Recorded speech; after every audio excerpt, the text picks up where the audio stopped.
ناظرین کی خدمت میں اشرف آسی کا سلام پہنچے۔ آپ دیکھ رہے ہیں G B true news H D.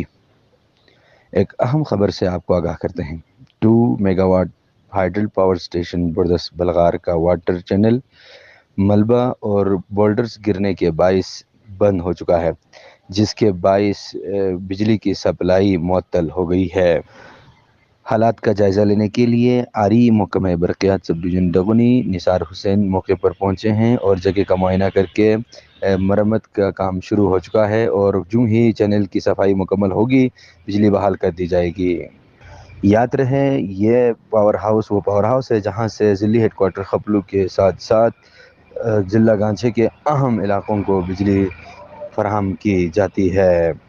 چونکہ واٹر چینل کو آبادی سے گزارا گیا ہے اور بہت سے ٹیلوں کو، بہت سے پہاڑوں کو کاٹ کر اس کول کو تعمیر کیا گیا ہے، جس کے باعث جب موسم خراب ہوں تو سائڈ سے لینڈ سلائڈ ہوتی ہے، جس کی وجہ سے جو ہے کول میں ملبہ گرنے سے کول میں پانی کی روانی رک جاتی ہے۔